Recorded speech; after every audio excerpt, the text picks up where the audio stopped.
Nitong April 18 nga ay nasa ika-24 na araw na tayo ng PVL All-Filipino Conference 2024 na kung saan sa unang laban ay nakaharap ang Strong Group versus Farm Fresh na naipanalo ng Foxies over Athletics in straight sets.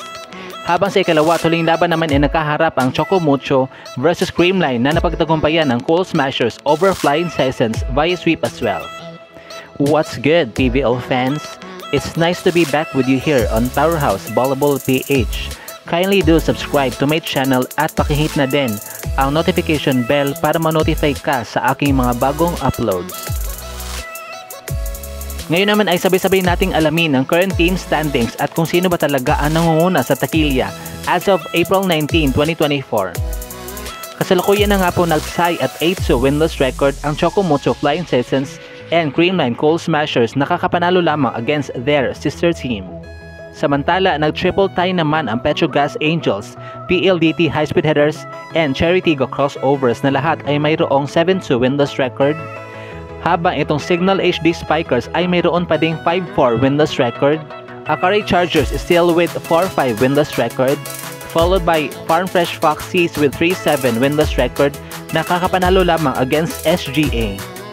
Next led Chameleons and Gallery Tower High Risers na pareho pa ding may 3-6 winless record, Capital One Solar Spikers with 1-8 winless record, and lastly ang pinaka nasa bottom ranking na wala pa ding naipapanalo na laban, Strong Group Athletics with 0-10 winless record.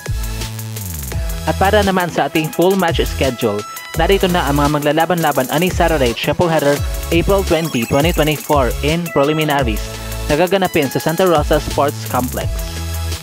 For our first game, we have Petrogas Angels versus Gallery Tower High Risers at 2 p.m.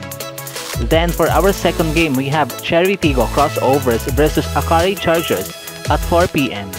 And lastly, for our third and also the last game for today, we have another sister teams matchup between PLDT High Speed Headers versus Signal HD Spikers at 6 p.m.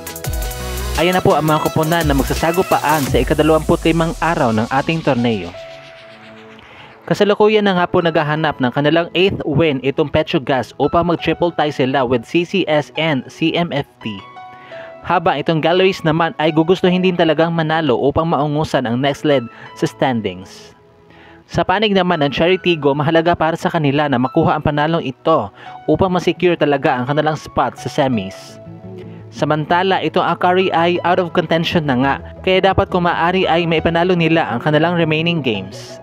And lastly, another sister teams na naman ang magpupuksaan sa pagitan ng PLDT na dapat din maipanalo ang kanilang mga natitirang laban upang makapasok sa next round.